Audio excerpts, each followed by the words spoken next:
ನಮಸ್ತೆ. 9/7/2026 ಗುರುವಾರ. ಈ ದಿನದಲ್ಲಿ ಇರುವಂತಹ ವಿಶೇಷಗಳನ್ನ ನೋಡೋಣ.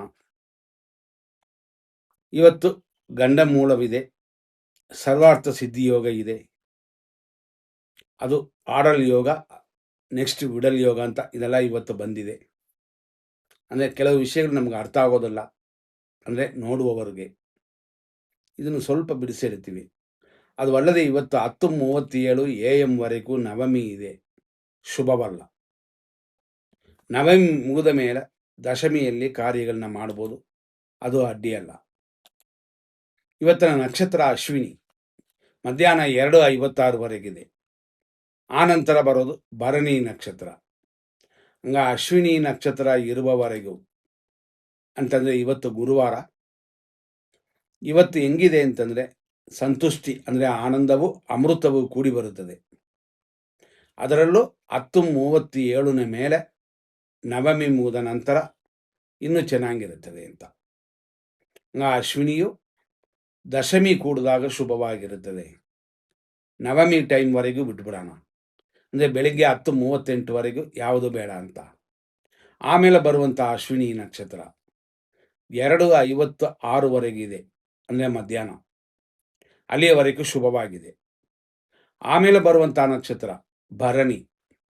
ಭರಣಿ ನಕ್ಷತ್ರ ಕಾರ್ಯಸಿದ್ಧಿ ಮತ್ತು ಪದ್ಮ, ಅಂದರೆ ಧನಪ್ರಾಪ್ತಿ ಅಂತ ಬರೋದರಿಂದ ಇವತ್ತಿನ ಈ 9ನೇ ತಾರೀಕು ಶುಭಕರವಾಗಿರುತ್ತದೆ, ಅದು ದೋಷವಿಲ್ಲ. ಇದನ್ನು ಮನಸ್ಸಲ್ಲಿ ಇಟ್ಕೊಳ್ಳೋಣ. ಹಂಗಾಗಿ ನಕ್ಷತ್ರ ದೋಷ ಅನ್ನೋದು ಇವತ್ತಿಲ್ಲ. ತಿಥಿ ದೋಷ ಕೂಡ 10:37ಕ್ಕೆ ಮುಗಿದೋಗ್ಬಿಡ್ತದೆ, ಆಮೇಲೆ ಶುಭವಾಗಿರುತ್ತದೆ. ಇವತ್ತಿನ ದಿನ ಪ್ರಕಾರ, ಆಸ್ಟ್ರೋ ನ್ಯೂಮರಾಲಜಿ ಪ್ರಕಾರ 9ನೇ ತಾರೀಕು 9ಕ್ಕೆ ಅಧಿಪತಿ ಮಾರ್ಸ್, ಕುಜ, ಅಂಗಾರಕ, ಚೆವ್ವಾಯಿಂತಾರೆ. ಆ ಗ್ರಹದ ಆಡಳಿತವಿದೆ. ಆದರೂ ವಾರ ಗುರುವಾರ. ಇದರಲ್ಲಿ ಲೆಕ್ಕ ತಗೊಂಡು ಇನ್ನೂ ಕೆಲವು ವಿಷಯಗಳನ್ನ ನೋಡೋಣ. ಶುಭವಾಗಿರೋದರಿಂದಲೂ ನವ ಅನ್ನುವ ನವಮಿ 10:37 ಇರೋದರಿಂದಲೂ 9ನೇ ತಾರೀಕಲ್ಲಿ ಹುಟ್ಟಿದವರು, 18, 27ನೇ ತಾರೀಕಲ್ಲಿ ಹುಟ್ಟಿದವರು ಮತ್ತು ಮಂಗಳವಾರ ಕೂಡಿ ಬಂದಿರುವಂಥ ಈ 9, 18, 27ರಲ್ಲಿ ಹುಟ್ಟಿದವರು, ಇವರೆಲ್ಲ 10:37 ಒಳಗಡೆ ಎದ್ದಿದ್ರೆ, ರೆಡಿಯಾಗಿದ್ದರೆ ಧ್ಯಾನ ಮಾಡ್ಬೋದು, ಪೂಜೆ ಮಾಡ್ಕೋಬೋದು. ಆಮೇಲೆ ಬರುವಂಥದ್ದು ದಶಮಿ, ಅಂದರೆ 10:38ರಿಂದ ದಿನ ಪೂರ್ತಿ ಇರುತ್ತದೆ.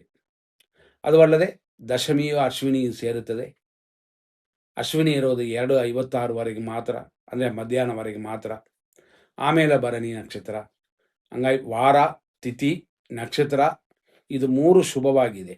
ಆದ್ದರಿಂದಾಗಿ ದೋಷಗಳು ಹೆಚ್ಚಾಗಿಲ್ಲ. ಆದರೂ ನಾವು ನೋಡುವಂಥದ್ದು ಏನು ಅಂತಂದರೆ, ಇವತ್ತು ದಿನ ಪೂರ್ತಿ ಮೇಷರಾಶಿ ಇದೆ.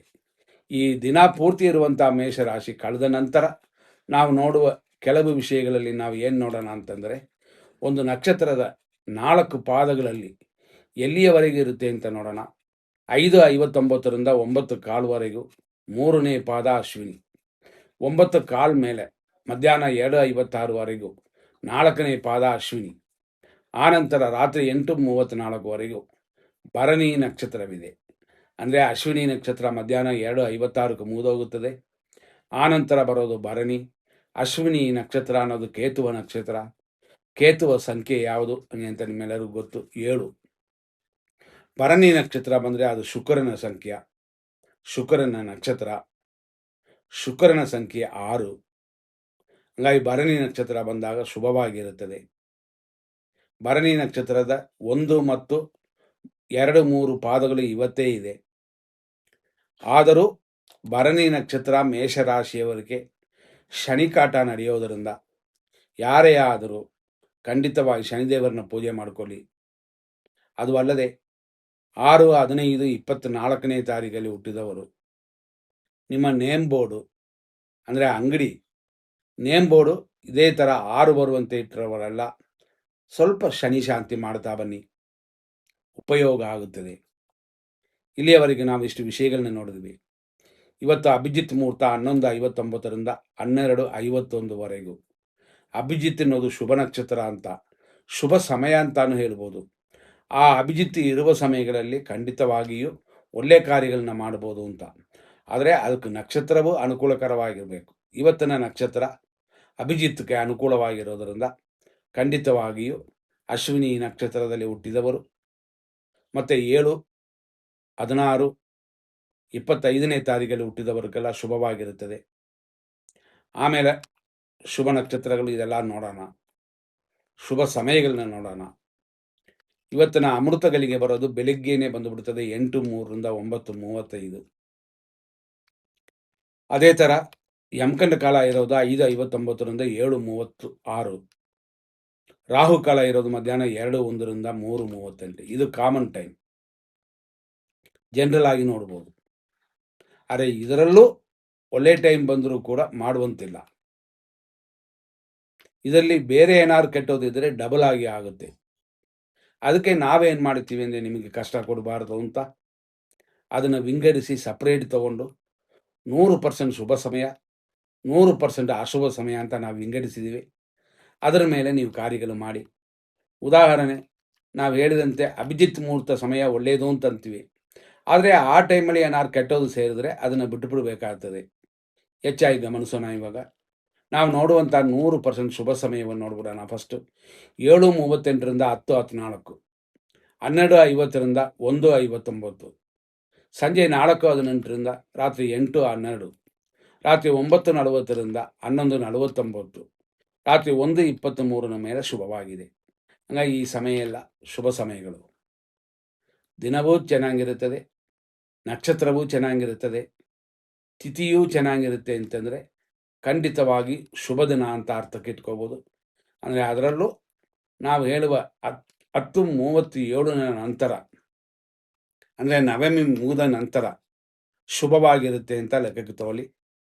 ಅದೇ 100% ಕೆಟ್ಟ ಟೈಮು ಅಂತ ನಾವು ನೋಡ್ತೀವಲ್ಲ, ನಾನು ಫಸ್ಟೇ ಹೇಳಿದಂತೆ, ಆ 100% ಕೆಟ್ಟ ಟೈಮ್ ಇರುವ ಸಮಯಗಳು ಬೆಳಗ್ಗೆಯಿಂದ ನೋಡೋಣ. 5:59ರಿಂದ 7:36 ಯಮಕಂಡ ಕಾಲ, 10:16ರಿಂದ 11:08 ದುರ್ಮುಹೂರ್ತ, 10:47ರಿಂದ 12:48 ಮೃತ್ಯು, 11:06ರಿಂದ 12:38 ನಕ್ಷತ್ರ ವಿಷಘಟಿಕಾ ಕಾಲ. ಅಂದರೆ ಅಶ್ವಿನಿ ನಕ್ಷತ್ರ ಇರುವವರೆಗೂ ಅದು ಬೇರೆ ವಿಷಯ. ಆದರೆ ಇದು ಭರಣಿ ಬರುತ್ತದೆ. ಹಂಗಾಗಿ ಭರಣಿಯಲ್ಲಿ ಹುಟ್ಟಿದವರು ಅಂತಂದರೆ ಶುಕ್ರನ ಅಂಶವಾದ 6-15-24 ಈ ತಾರೀಖಲ್ಲಿ ಹುಟ್ಟಿದವರಲ್ಲ, ಈ ಸಮಯದಲ್ಲಿ ಯಾವ ಕಾರ್ಯನೂ ಪ್ರಾರಂಭ ಮಾಡಬೇಡಿ. ಅದೇ ಥರ ರಾಹುಕಾಲ ಮಧ್ಯಾಹ್ನ 2:01ರಿಂದ 3:38. ಈ 3:38ವರೆಗೆ ಇದೆ. ಅಷ್ಟರಲ್ಲೇ ದುರ್ಮುಹೂರ್ತ 3:25ರಿಂದ ಸ್ಟಾರ್ಟ್ ಆಗುತ್ತದೆ. ಹಂಗಾಗಿ 13 ನಿಮಿಷಕ್ಕೆ ಮುಂಚೆನೇ, ಅಂದರೆ ದುರ್ಮುಹೂರ್ತ ಬರೋಕ್ಕೆ ಈ ಸಮಯಕ್ಕೆ ಮುಂಚೆನೇ ವಿಷಕಾಲದಲ್ಲೇ, ರಾಹು ಕಾಲದಲ್ಲೇ ಇದೂ ಸೇರುತ್ತದೆ. ಇದರಲ್ಲಿ ಗಮನ ಕೊಡಿ. ನೆಕ್ಸ್ಟ್ ಬರೋದು ವಿಷಕಾಲ, ರಾತ್ರಿ 8:14ರಿಂದ 9:38, ಮತ್ತು ರಾತ್ರಿ 11:51ರಿಂದ 1:21 ಲೇಟ್ ನೈಟ್ವರೆಗೂ ಇದು ವಿಷಕಾಲವೇ. ಇದು ನಕ್ಷತ್ರ ವಿಷಕಾಲ ಅಂತ. ಹಂಗಾಗಿ ಭರಣಿಯವರು ಹೆಚ್ಚಿನ ಗಮನ ಕೊಡಿ. ಮುಂದಿನ ಸಂಚಿಕೆಯಲ್ಲಿ ನೋಡೋಣ. ಧನ್ಯವಾದಗಳು.